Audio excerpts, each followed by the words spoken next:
Hello and welcome to Plants to Plants Episode 4. Plants to Plants is a new series from BioSystems that brings top-tier experts to the table to inform viewers about what it takes to go from concept to completion on a hemp processing plant. Today's session is titled Industrial Project Planning, a Professional's Approach to Safety, Process Design, and Project Management, an interview and Q&A with Link Shumaker, PE, BioSystems Engineering, PLLC. Link is a practicing engineer with 13 years of experience in industrial biofuels and bioenergy process scale-up and operations. He is owner of BioSystems Engineering, PLLC, which is active in regenerative technology deployment for carbon-sensible 21st century systems at the nexus of energy, water, and food. Some of Link's credentials include lead auditor under an international sustainability and carbon certification, auditor under California's low carbon fuel standard, certified manager of environmental safety and health, and certified Lean Six Sigma Black Belt. Link holds a Master of Science in Biosystems and Agricultural Engineering and a Bachelor of Science in Chemical Engineering from the University of Kentucky.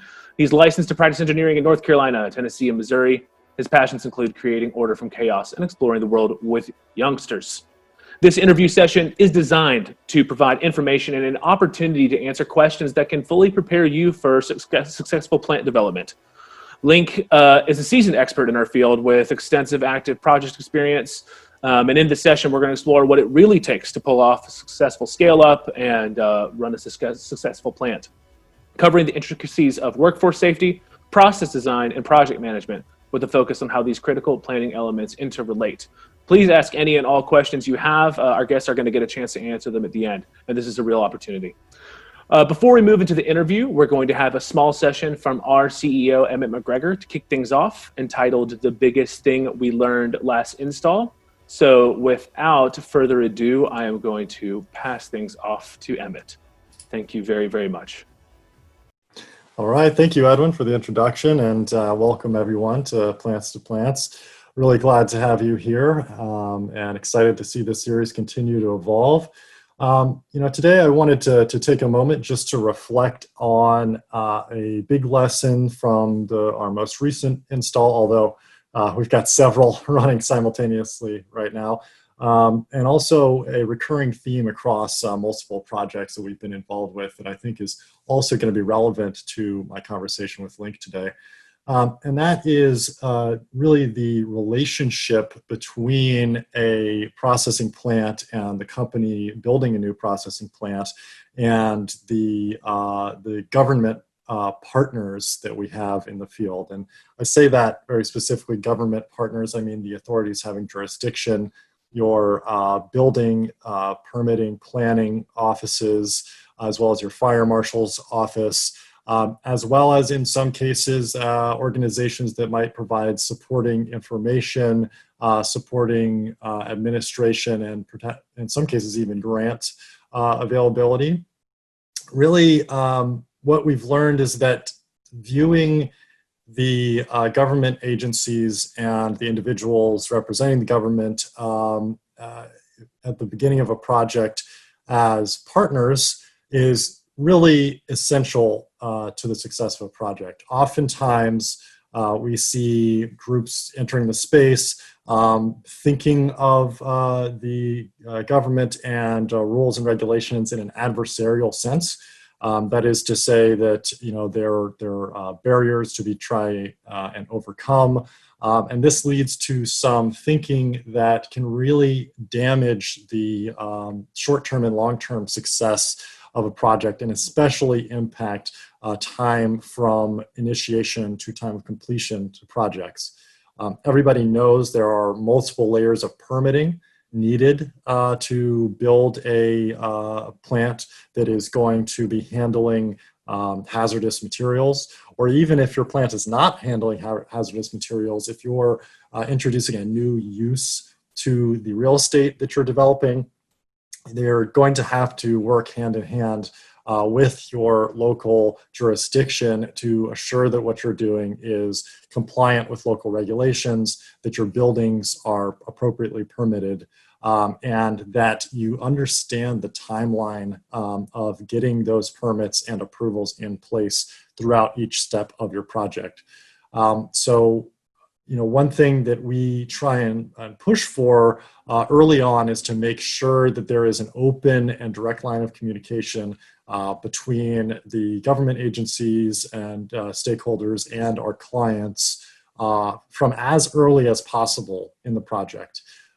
Recently, we have had a client, actually multiple different clients, that have tried to push interactions with those government agencies to as late a date as possible, taking the position that they want a quote unquote, complete package or complete permitting documentation prepared before starting the conversation with the government. And this is possible if you have a very well-informed engineering partner in place, if you have fire safety engineers, if you have perhaps even government relations consultants in place, so that you know exactly to a T what the rules and regulations and processes are to take your project from concept to completion.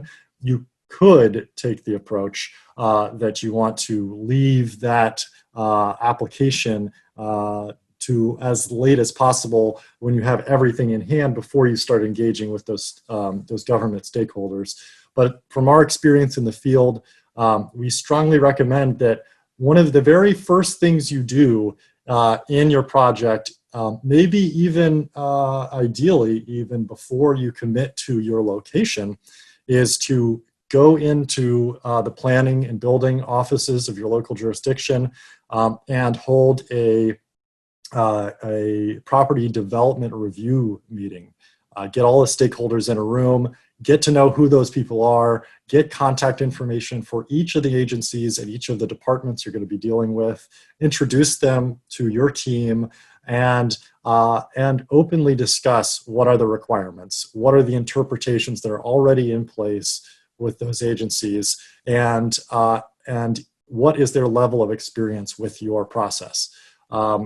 Knowing whether or not there are pre-existing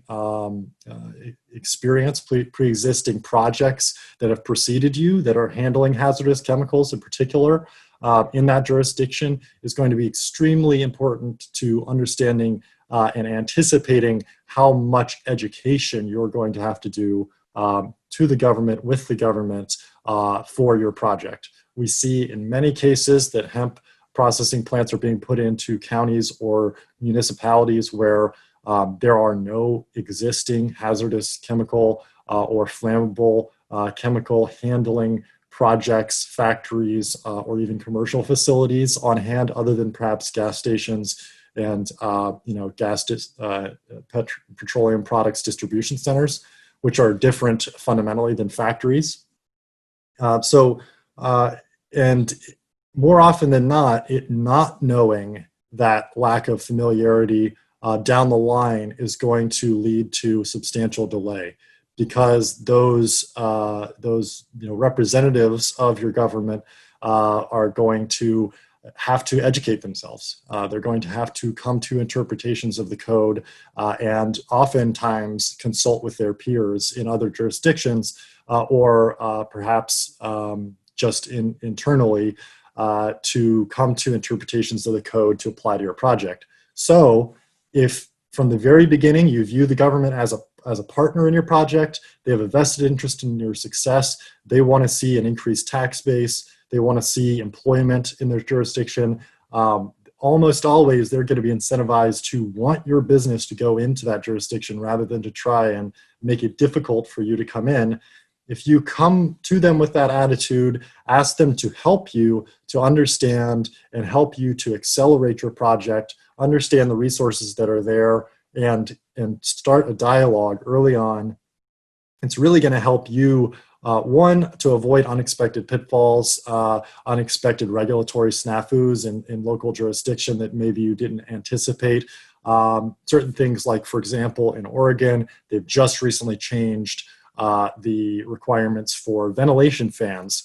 So if you made your plans in early 2019 and you go to do your project in 2020 and you haven't been talking to your local regulators, all of a sudden your ventilation system, your previous design that you put together so carefully all of a sudden that's invalidated, and the design process, review, and approval process just for that one piece of the project could delay you by weeks, or in some cases even months, as you have to make design planning decisions and revisions. So if you have those conversations early on, understand what are the regulations coming down the pipeline, who are the stakeholders that are going to be aware of those regulations, and enter into ongoing continuous dialogue from day one in your project with your government partners, then you're going to see a much more streamlined process and avoid delays in waiting for things like your occupancy permit, waiting for building permits, electrical permits. And at the end of the day, knowing ahead of time what the appropriate timeline to project for those is going to allow you to budget appropriately, and will prevent disruptive and costly delays and scheduling snafus with the various stakeholders you're bringing to the table for your project. So that's, I think, by far one of the biggest lessons we've learned from installs, not only recently, but throughout our years as a business. So I thought I'd like to bring that to the table for our conversation today about planning, safety, and engineering these type of plants. And with that, I'd love to ask Link to join me, and we can start our conversation. Great. Hello, Link. Thanks, Emmett. Hey, Emmett. Hello, everybody.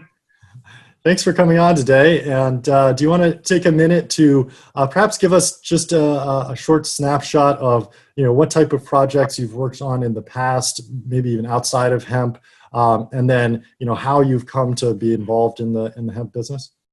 Absolutely, yeah. So I'm coming mostly out of the biofuels sector. I did about 8 years in community scale biodiesel. So that was plants that were typically 5 million gallons per year or less of biodiesel processing, where we were running a lot of methanol in those plants. And so that's similar to a lot of the ethanol handling that I've seen in hemp. It was also a young industry 10 years ago. Biodiesel in 2007 was sort of in a similar phase that hemp seems to be right now, where it's rapidly growing year by year. There's a lot of folks getting involved that do not traditionally come from industrial processing, but might understand the materials very well. There was in biodiesel a whole homebrew community that had been doing it in their sheds, garages, farms for years before looking into scaling up. And so there are some common challenges there that I've seen. And so I was in biodiesel at about 7 or 8 different plants over the course of about 7 or 8 different years, either as an employee or as a consultant, just really generally doing problem solving. And the things you were saying about the authorities having jurisdiction was bringing up memories for me. Yeah, I've seen like, just to like some stories from the field, like I've seen facilities that thought they were getting their certificate of occupancy within a week or two, and then they had their final inspection and they have to go back and change all their electrical out for their classified locations because they didn't have it according to the electrical code. And so that's you go from commissioning next week and starting your revenue stream and your commissioning process to maybe 2-3 months away, and you have a big bill and a big project that you have to, that you're doing during the period of time that you thought you'd be making money. You're spending money you didn't need to spend. And that's a pressurized situation that's conducive to further mistakes. And so these things kind of trickle out that way. But at any rate, so I was in biodiesel for 07. I mean, I'm still in biodiesel, but really focused on it from 07 to about 2015. Worked at a biomass pelleting facility. This was on the 2,000 ton per day scale. And so this were plants that were bringing in many tons per day of whole trees, and then grinding them into basically a perfectly sized powder that had a particular moisture content, and then pelletizing that and then basically sending them over to coal-fired power plants to co-mix the biomass with the coal for electricity, which has mixed sustainability benefits. I mean, but at any rate, that was the processing experience there. And then I spent a couple of years in research and pilot scale process scale up for biomass pyrolysis systems.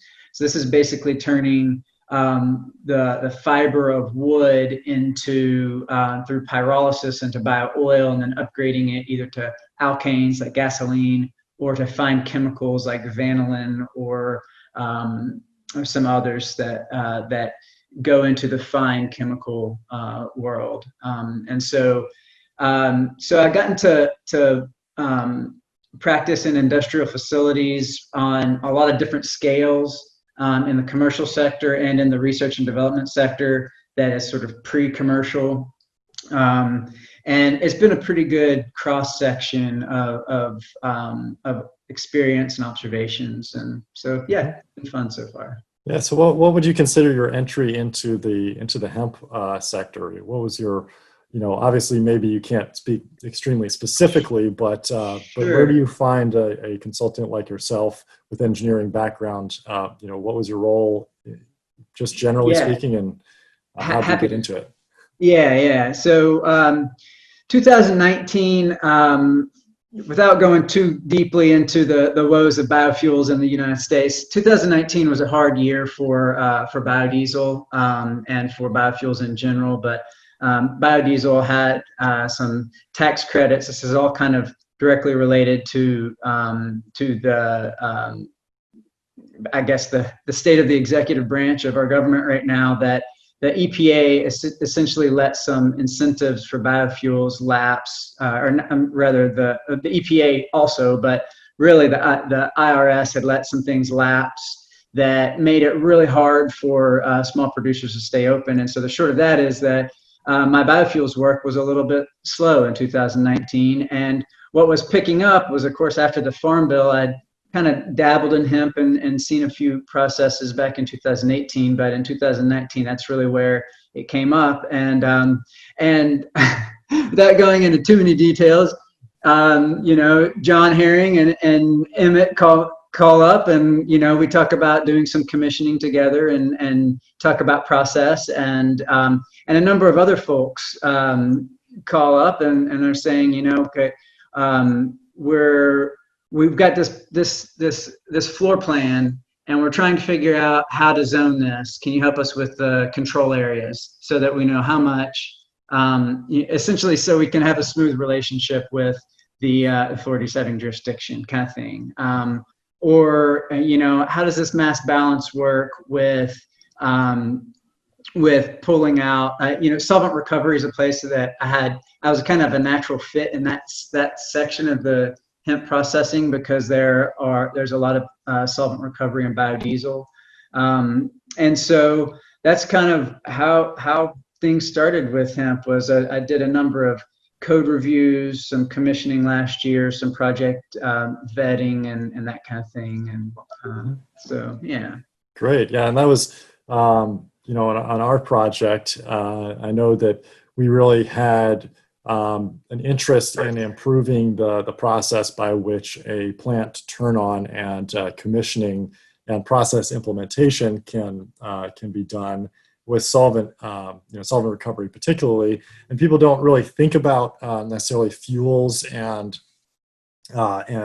food ingredient, dietary ingredients or natural products ingredients being closely commingled. But a lot of the type of separations, especially this sort of distillation type separation we're doing in solvent recovery, is very cross-applied. And when we looked at the scale that we were operating, what we realized is, much as you said, there's pilot plants, there are small development plants in the fuels industry that seem very similar in many regards to hemp. And the other big takeaway from us was that most botanical ingredient facilities that are processing at the scales that we were implementing then and now typically aren't handling ethanol in the same way that we are. But on the fuels level, this is a very small scale of development and handling for ethanol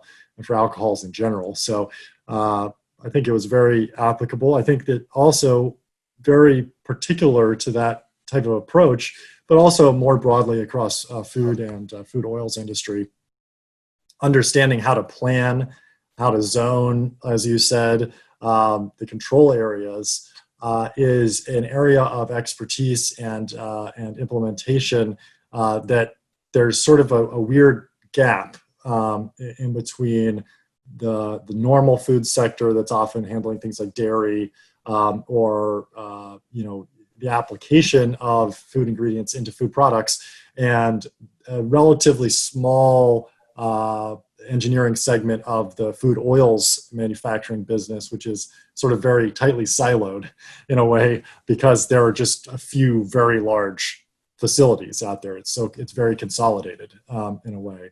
So really was a pleasure to have you come and join our team and doing some commissioning. One thing I wanted to dig into a little bit today is, how do you view the phasing of this type of project? I think that a lot of our clients are maybe unfamiliar with the way that these projects are often phased out. And, we've talked a little bit about commissioning. There's also pre-commissioning, but then also looking at the planning process. What sort of insights can you give us about the way that you can think about the time progression in one of these factory facility developments? Sure. So if we're sitting here right now talking about wanting to install a plant, let's just say that it's anything at the, I don't know, I would say 20 tons of biomass in per day and smaller. And we're having a conversation now about installing a facility. We should plan 9 to 12 months out for commissioning. Okay, so just as a general, this is kind of like, it's not a situation specific, but generally we can hope for 6 months, but we should plan on 9 to 12 months. And it could absolutely be longer, but it can be done, and it's routinely been proven that it can be done in other sectors. 9 to 12 months is a pretty good just general idea of a timeline. And what we should do is, the first thing is, do we know a process that works on a smaller scale? Okay, so maybe there's a lab that's doing it on a half-ton or smaller per day scale, but it knows something that works. Getting the chemistry thinking going on there, coupled with some engineer that has done a full-on design it can be from a different sector, because the engineering challenges that I think the hemp sector faces have all been solved in other sectors, I think. I haven't seen anything that's really, there's been some exotic approaches, but ultimately those exotic approaches are probably, as things scale up, going to get replaced by tried and true hard-earned lessons from other industries that know how to solve a problem at scale. And so finding an engineering group that has that traditional understanding of engineering that can be coupled well with the innovative thinking of the chemistry perspective, and getting those two parties communicating as early as possible. So in the first 3 months, if that's like the next starting point, they should probably have 2 or 3 months to work out the details in a very nuanced way, to take that chemistry thinking and express it in engineering terms. Okay, so that's 2 or 3 months. At that time, the major equipment should be able to be identified, and that's oftentimes a rate limiting step, is the lead time on the equipment. After that 2-3 months of talking about, what's this process going to look like, there should be a pretty good sketch of what the process, doesn't have to be a detailed P&ID, but you can have a rough equipment list. I'd call it a major equipment list. Not completely detailed, but it's enough to know what your major equipment is, and you can get that on order. Okay, so there's a capital expense there to start that clock, but if you don't get that clock started early, then it's likely you'll be waiting on equipment down the road. So in the meantime, after that major equipment is on order, okay, so let's say that happens in the middle of month 2 of our process. Then you got a few months to do site planning, the detailed design, detailed equipment list, get all the other equipment ordered and on site, initiate the conversation with the authority having jurisdiction. Love that. I love what you said earlier about that. And so those things can happen inside of that window, let's say from maybe 2.5 months in to about 5 or 6 months in. Then there's that window where that time should not be wasted, but it's also not going to extend, as long as you're covering all the bases there. It's not going to extend your overall project because you're working inside the window of your major equipment order. And so things like utilities are critically important. They oftentimes get overlooked, and so heating and chilling systems, making sure that's going to be intact.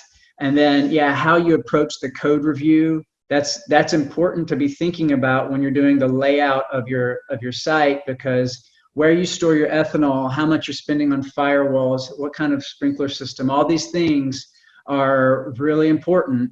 And if you're working with someone who's going to, say, greenfield a site from flat to construct a building and put all the proper safety, fire prevention equipment in, and they've done it before, like a skilled EPC, an experienced EPC firm, then basically they can put together a plan. They'll put together a nice report on a code review that also shows the process drawing, and they can walk in with a really strong degree of confidence to the authorities having jurisdiction, and basically it makes the AHJs have a pretty easy experience. They might ask for an engineering review, they might not, but this EPC firm, if they do their background work, the work that they should be doing anyway, then the engineering report kind of pans out really easily.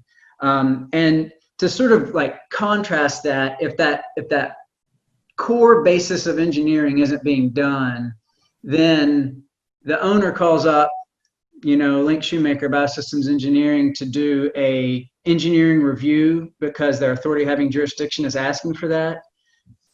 That's difficult for me because I want to look at all the things that they would have been showing the authority having jurisdiction anyway. And if they were trying to save $15,000 on an engineering plan, then they want a PE to come in and write a report on it.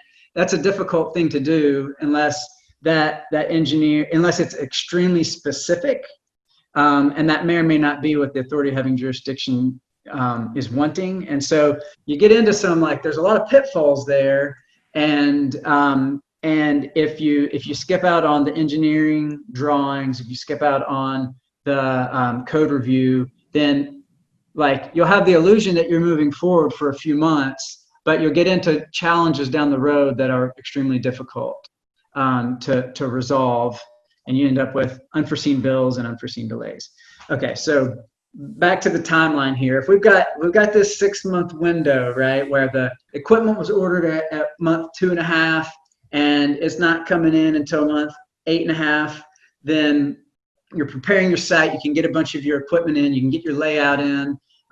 Initiate communication, in addition to with the authorities having jurisdiction, with some contractors. Get a good chunk of your electrical done. You can probably get some piping done.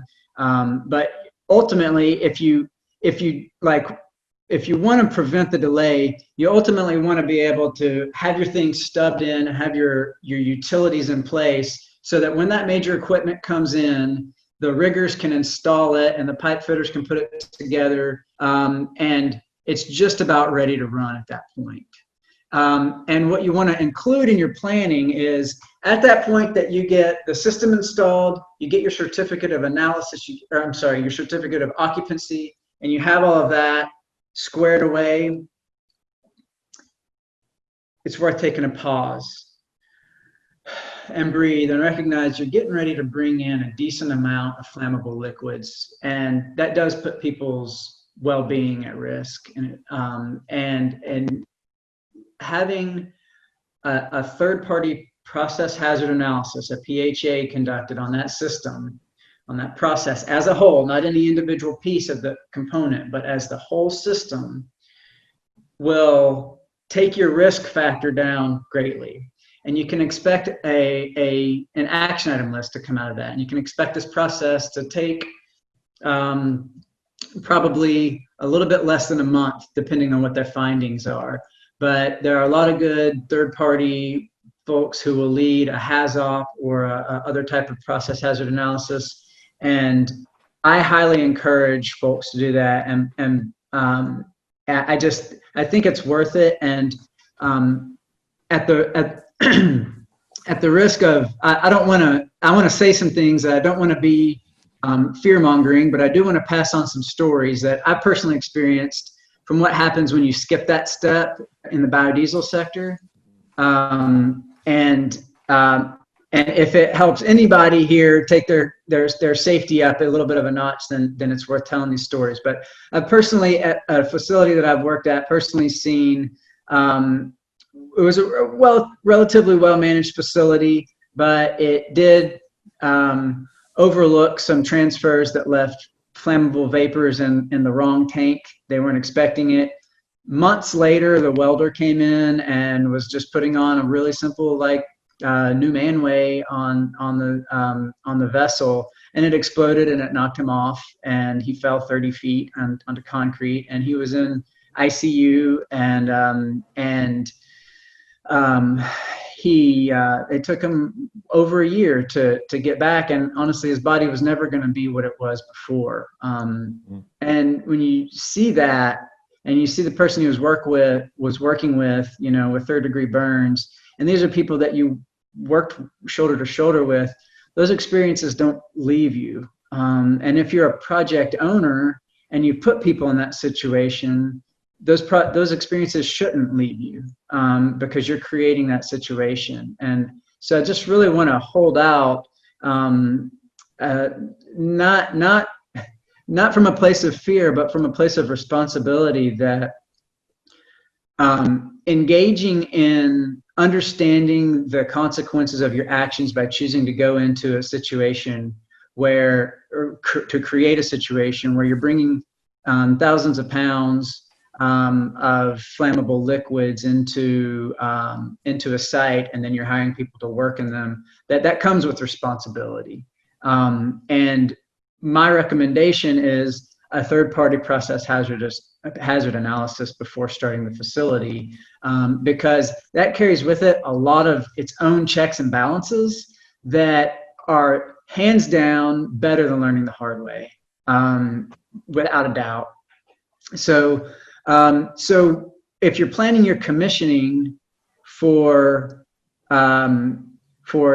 let's say 10 months out from the original conversation, you should plan on having everything installed 9 months out, so that you have 1 month to go from the hustle and bustle of the project management piece, where you're spending all this money, there's no revenue, and there's a lot of ins and outs to doing there, to that place where you pause and you're shifting from project management into operations, which has a totally different set of daily pressures and totally different economic reality, and it has a different set of risks. And pausing there and doing that process hazard analysis, it gives everybody a minute to stop and reflect, and then they move forward in a fundamentally stronger and safer way.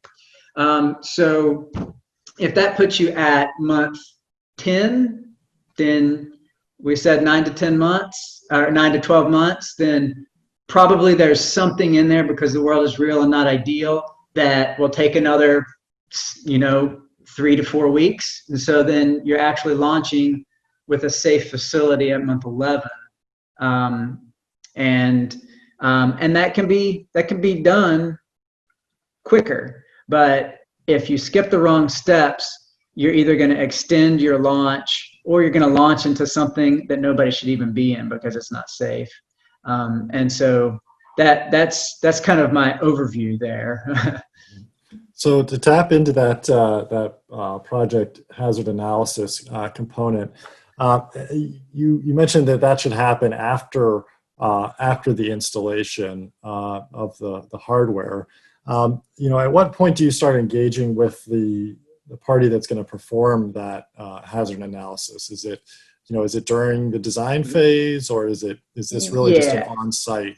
So good question. And I should maybe qualify that a little bit more.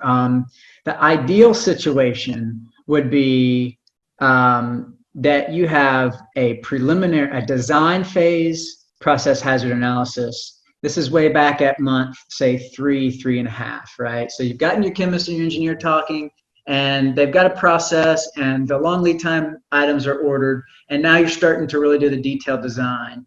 Well, you should get a pretty good design together, and then if you have already engaged with a safety professional or have initiated that conversation with them just a couple weeks before that, you can sit down and have them review that design. And that's a way easier to change the process than way down the road. And so that's really ideal. And the truth is that I see that step skipped almost every time, because nobody wants to pay $5,000 or $7,000 to have an expert industrial safety practitioner do that piece of the review, because I don't know, time, money, whatever, they don't think it's necessary. And so I see that skipped, but that's ideal. And that makes your process hazard analysis down the road easier, because the ideal situation is this third party's coming in, they're going to end up sending a report that puts their name behind it, right? And if they're safety professionals and they put their name behind it, then they're carrying some risk there. They're carrying some at least reputational risk. You can't stay in the safety profession for long if you're doing that halfway. And so that creates a smoother experience, but what it requires is the discipline of investing up front rather than way down at the end. And so it'd be good to have the safety professional in at the beginning. Now, there are ways to keep costs lower there. So, for example, in North Carolina, so the federal OSHA branch either offers a set of standards that a state can use, or a state can opt to do at least that well or better on their own. So in North Carolina, they have opted to do it on their own and better. And so part of that is that they offer free training. So the manager of environmental safety and health certificate that I got, that was 100 hours of training that was free from the state. And then they give a certificate at the end, and that comes with a 30-hour construction card and a 30-hour general industry card. But they also have, aside from the education branch and aside from the inspections and enforcement branch, they have a consulting branch that is free. And so people can get in touch and have this expert input given for free from the state in North Carolina. Now, they will not host a process hazard analysis. They won't, they will offer something called the safety star, where if the company demonstrates that it's going above and beyond, they'll help you do that and tell you what to do and help you get your safety ducks in a row. And then they'll if you get in a safety incident, they'll be there to help you, and they'll say, we have been with this company from the beginning. And so there are ways to work. This is kind of like not quite the authorities having jurisdiction piece, because their claim is that their consulting group is separate from enforcement, and so your name is never going to go behind the scenes from consulting over to their enforcement group. But if you have the safety star, the enforcement folks will know, and you got somebody in your corner to back you up.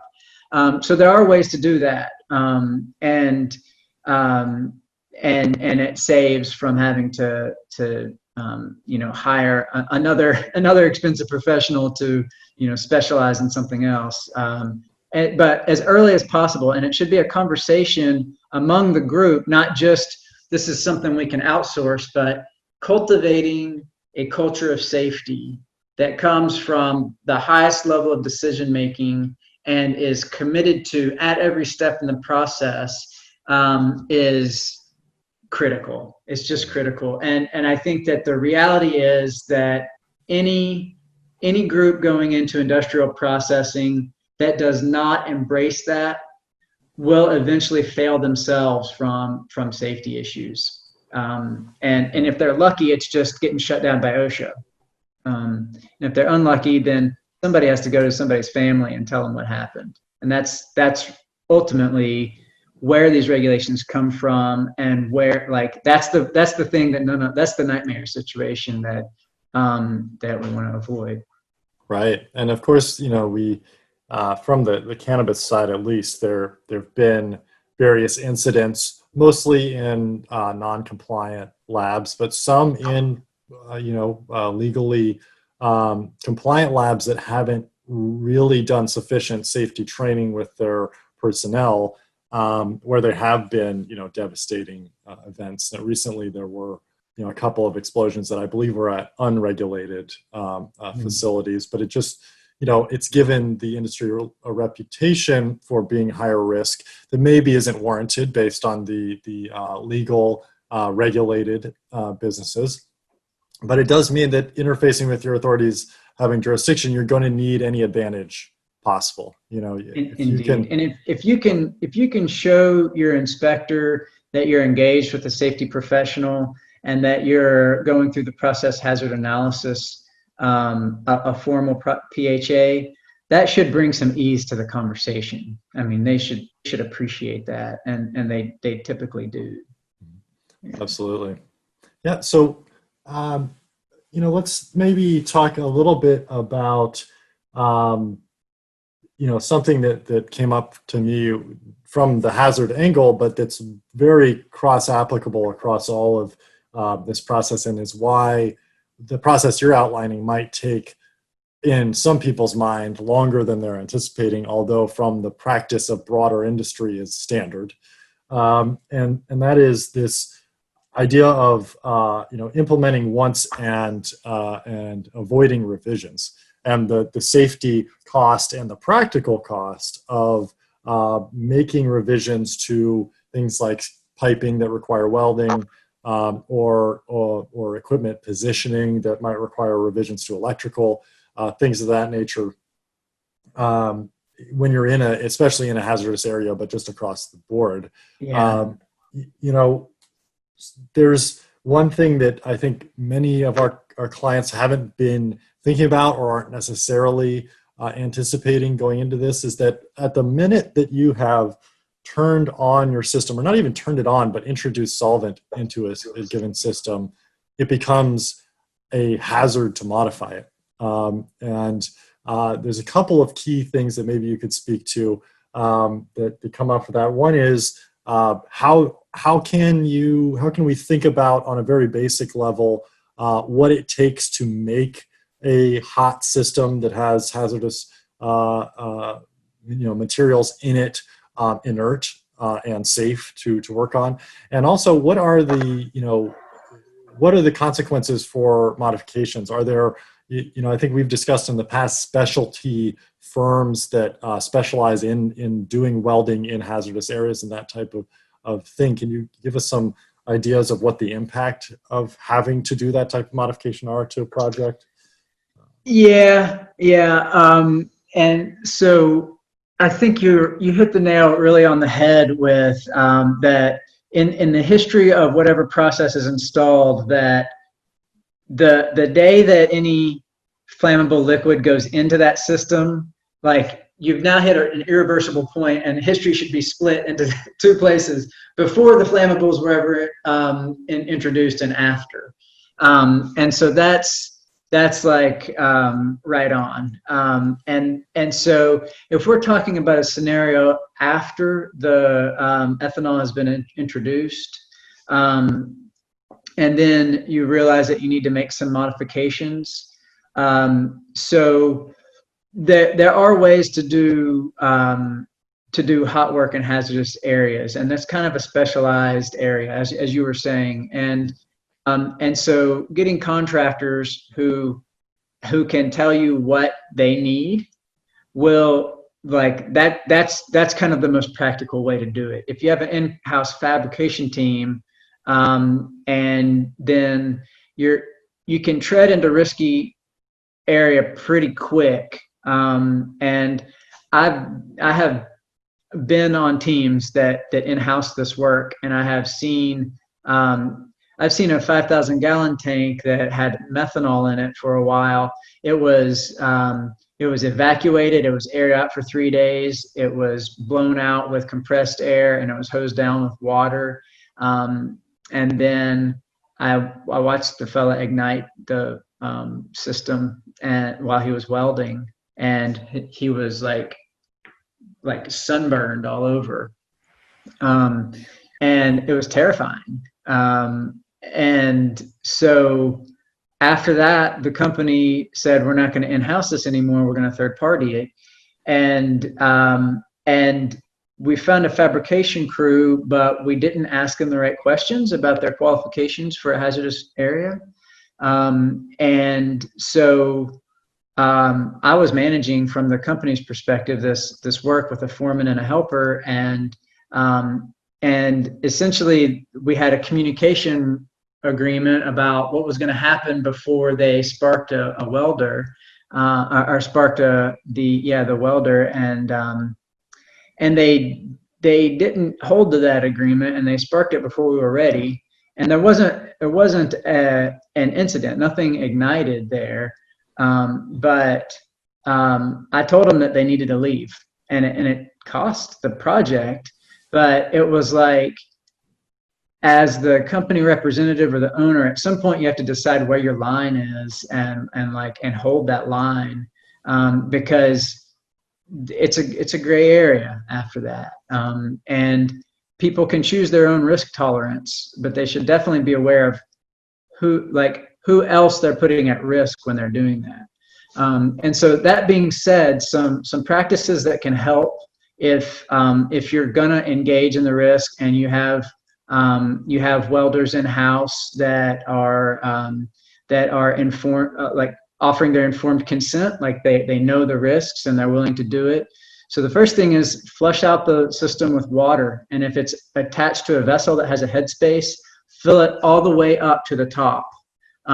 If after you drain it, that headspace is connected like on a header vent system to other tanks, then you have to do it to all those tanks, or you have to disconnect the system and blind it off, and then fill up the water and evacuate it. You shouldn't assume that that the headspace, after you evacuate the water, that the headspace is completely clean, even though it likely is. You should keep as much water in that system, in that tank, as you can, and then weld above the water line if that's possible. I mean, if you're welding on the bottom of the tank, then I'm not going to offer advice there because it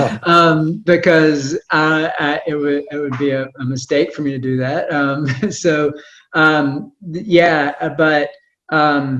I guess I was thinking more of in a planning sense. Are there steps, for example, with regards to piping, if you need to modify piping, and this is, not necessarily because there's something has gone wrong in the planning stages, but because you want to make an improvement or introduce a new component to your system, or you're just scaling up. Do you think that planning for the piping to be, after it's been made hot with a flammable compound, do you think it's more pragmatic to plan on replacing the piping in the entirety and fabbing off-site or at least outside of the control area? And so maybe you want to make that piping broken into smaller segments that can be replaced as needed, or is it really practical to think about modifying the piping, on site at point of installation? So you can do a hot work permit in a flammable area, and there's a checklist that you can go through, and if somebody wants to do that in-house, they can figure out ways to do it wrong, for sure, but they can also figure out how to do it right. And it would normally take some specialized training, but if you're talking about modifying a little, like a 2-inch pipe, and it had ethanol in it at some point, I mean, if you can possibly disassemble through flanges or clamps or whatever, disassemble it and remove that pipe from the area and do your prefab outside and then bring it back in, that's a good way to go. And you can avoid having to do the hot work in the flammable air and the classified zone at all. But if you can't do that, and sometimes you can't, there's no way to, it's hard plumbed or whatever, then filling that with water, blinding off the flange, like blinding off with valves, and really tracing how is this in contact with the rest of the system, and can I isolate it completely from the rest of the system? You can conceivably isolate a pipe, and then say you have a 3-inch pipe that you want to weld a 2-inch T into, then you can't, I mean, you need sniffers to go around and do a handful of things like that. But you can probably find some decent hot work permit checklists and things like that off of the web. I'm not recommending DIYing this, but that can be done. And in industry, this is done regularly. And so it can be done right over and over again. And when we get into these smaller systems, it's like, how much are we talking about? 1 tote of ethanol on site? Are we talking about a tanker of ethanol on site? Is it, even if it's a tanker, is it isolated over like outside the building? And these different kinds of things about how the hazard might spread need to be like thought through systematically. And the ironic thing in biodiesel is that a lot of times it was the smaller plants that had less material on site that were actually the more hazardous, because they did not engage in the formal rules of like safe flammable liquids handling, but they had more on site than a drum, let's say. Maybe they were bringing it in by the tanker of methanol, but they weren't as big as a large facility, so they might have a self-perception of being relatively small compared to ADM or something like that, but still enough to be lethal. And so that's kind of the scariest place, is when if you're complacent, if you think that it's safe enough and you're wrong, that's the place that we want to avoid. And I guess that I see the hemp sector having some potential, or the cannabis sector having some potential to be existing in that space. And it kind of gets down to what are the actual risks, who's thinking about it really clearly, how systematic are they being, and then there might not be an incident. And so it's just, I personally have an internal conflict between the traditional way of doing things by the book and DIYing it enough that it works in these scenarios. And I can't really make a decision in that unless my personal self is going to be in that situation, because these decisions put other people at risk if you're not personally doing it. Right. And so it's like my check is like, would I do it myself? What would I like? And I have to like think back to my family and my children and like really gut check that. Because it's easy to think, oh, this will be easy enough, just don't let it get complicated and move through it. But at the end of the day, you're right until you're wrong. And then we don't want to be wrong about this kind of thing. So right. That's the best. Yeah. So we're coming towards the end of our time. I want to invite all of our listeners to submit questions to the Q&A. If you have any questions for Link or myself. While we wait for Q&A to come in, and please, any range of topics. We've been focused on safety. We've been talking about project planning, but really anything that you're interested in, please feel free. I just wanted to ask you briefly about your thoughts on the relative sustainability of scale up of projects. Do you think that larger scale processing plants have an edge in terms of the sustainability per unit production? And as a second piece of that, Do you think that a change in solvent of choice is coming down the pipeline in relation to that, the link between sustainability and sort of marginal cost? Okay, yeah, I hear you on that. The sustainability question, it's a challenging question, because I mean, if we think about food, if we think about is the local cooperative grocery store, local organic corn chip more sustainable than the mass-produced whole food organic corn chip? And is that more sustainable than the Dorito, right? So just think about those three ideas there. I mean,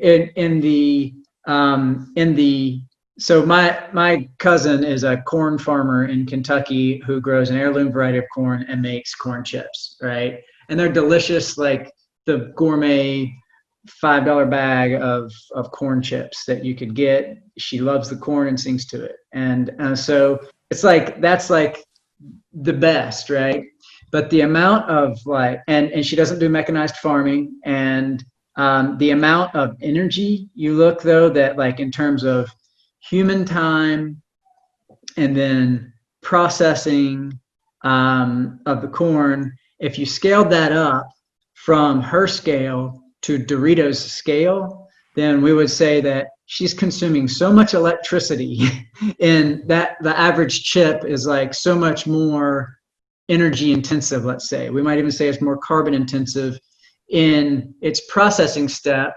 But if you include the agriculture step, maybe not, because there's no mechanized farming, and we know that like commodities grade economic or like agriculture is really carbon intensive. And so in that situation, like it's hard to say how that's it depends on where you draw your box. Is it more sustainable from the ground through production? Maybe, but the electrical consumption is really high, and but the inputs, say the pesticides, is really low. And so it's going to have this like, it's a wonky thing to compare those two things, right? And I think hemp's in the same place, that we've been in a totally, like, hemp has not been commoditized yet, but at this point, I think it's only a matter of time. If I read our society and our culture right, it's just a matter of time that the boutiques can still exist, but in 1 year, in 4 years, in 7 years, these whole like economies of scale, I think, have to kick in. When I go to a cooperative grocery store down the street from my house and I see CBD oil right now at $60 a vial, I'm thinking, that's going to be $10 a vial, like, I don't know, next year, the year after that. And after a lot of this risk and innovation happens, then the bigger companies who have decades of industrial processing equipment experience will likely go in and vet the folks who are still functioning and be able to do some buyouts. And so we go into this kind of merger and acquisitions piece where they want to buy the brand, they want to buy the basic process, and then they're gonna, they'll shift it around a lot. And so I think, like, absolutely everything we see about processing right now is going to be kind of like, except for the boutique folks who want to do it this way and produce a truly superior product, which will kind of always be a niche market, because there's going to be a place for the Walmart drops, basically, I think, that cost $2 a vial. Like that, I think our economy has demonstrated that that's the case. And so, the economy will probably influence behavior. And so we'll see the processing go to the least cost possible, and it will probably value the environmental impacts less than maybe a boutique, like a home grower would, or things like that. So it's complicated, Well, just from a process economics standpoint, it's not necessarily from a dollars and cents economic standpoint. Do you think, and we can just use the biofuels as a parallel, perhaps? Yeah. Do you think that per gallon of biodiesel produced, that the consolidated large scale, hundreds of millions of gallons per year producers are actually producing that fuel at a lower energy or carbon Yeah. footprint per gallon, Well, or is it? yeah. So um, I'm going to give you an engineering response here. It depends. So in biomass processing, if you scale up the size of your plant, then your plant oftentimes becomes more efficient. And so we get this idea of economies of scale. But for biomass in particular, it's having to get shipped longer to get there. And so it's drawing in biomass from all over. And in a huge plant, you're going to be drawing it from all over the world.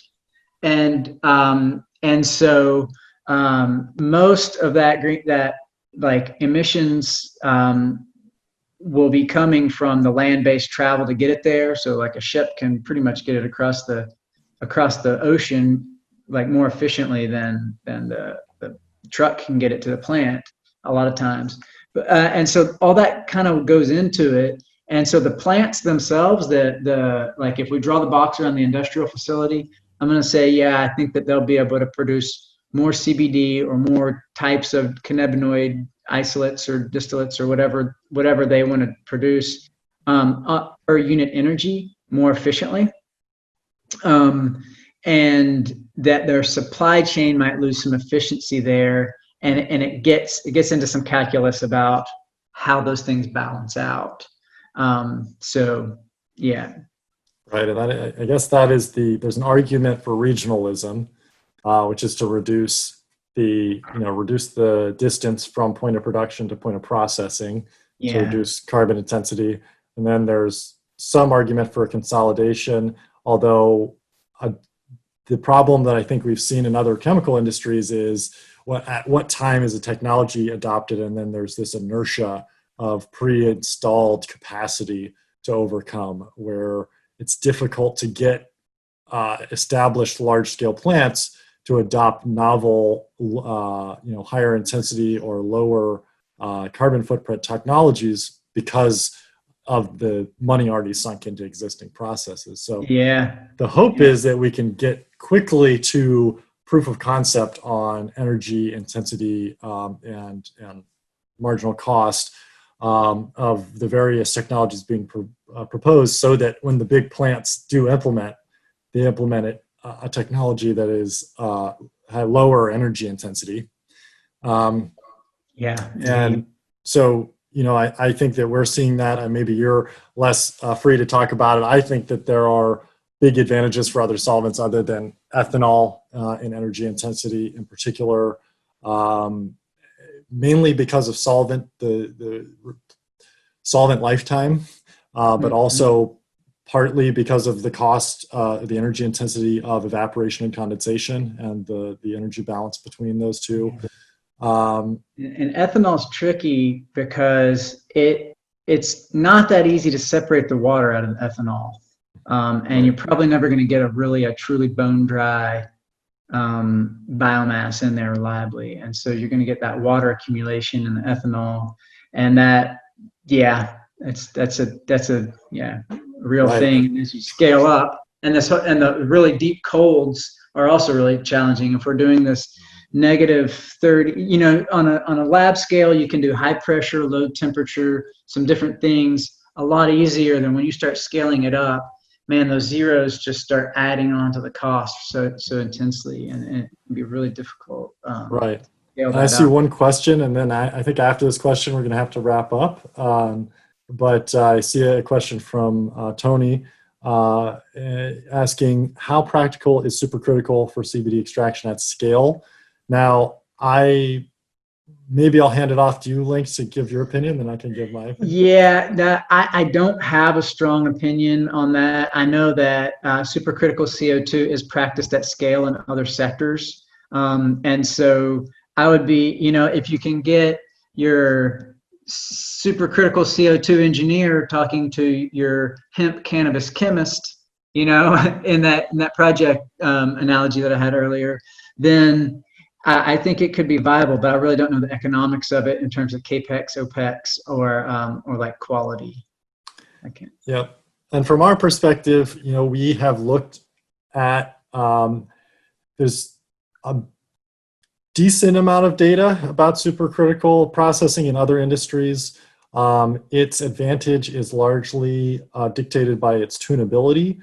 The energy cost of pressurizing the solvent and keeping it under pressure, and the relative loss of the solvent over time is not great when compared to some other solvents that are, liquid at lower pressures and can be more easily retained and handled.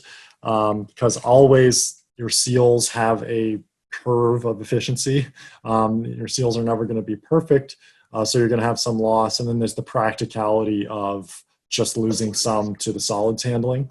And so CO2 excels in some very specific use cases, but the total production cycle, unless there are some very substantial innovations in midstream processing and purification efficiencies in supercritical processing, it seems like the total energy and materials intensity of a supercritical based system at this point seems to be less efficient overall because of it's very difficult to get a very narrow selective extraction of the cannabinoids and terpenoids, and on the flip side, the midstream removal of the waxes, lipids, phospholipids, other components that the supercritical CO2 extracts is relatively more intensive and difficult using CO2 than it is with something like heavy alkane solvents or light alkanes, or even to some extent ethanol, although less so. So that's our viewpoint. There are huge decaffeination plants out there that rely on supercritical CO2, giant batch, supercritical extractors for that purpose. So it's not to say it can't be done at scale, but after an initial big surge in the industry, broader botanical extraction using supercritical CO2, we've seen at scale implementation is a relatively low percentage of total installed capacity worldwide.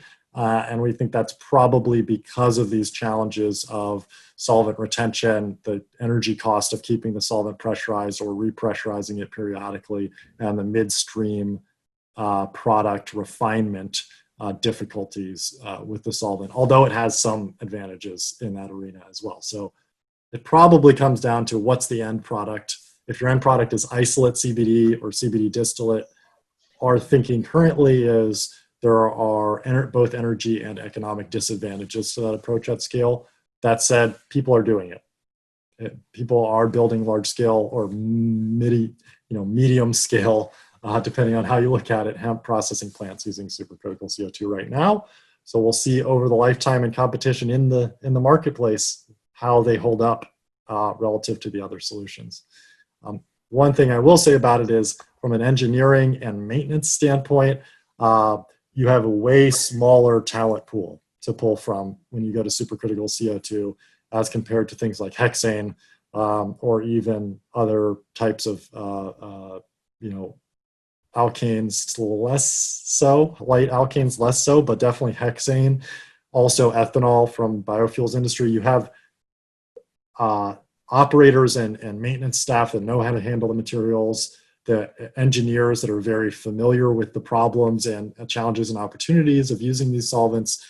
Supercritical CO2 is a very much more narrow set of experienced personnel and development engineers out there in the space using it. So that in itself is a disadvantage. One more question. Are you saying it is possible to remove water and contaminants from ethanol to be able to reuse it? I'll take a quick stab at this, and then Link, maybe you can have a final word and we can wrap up. If you can manufacture 200 proof ethanol from botanical feedstocks in the first place, you can repurify ethanol for later use.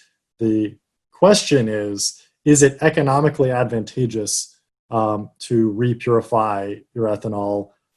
At what scale does the cost of implementing the process and operating the process of reproofing your ethanol and removing the other contaminants that build up in the solvent break even versus the cost of buying fresh solvent? And I don't think that those economics are well established, although from our perspective,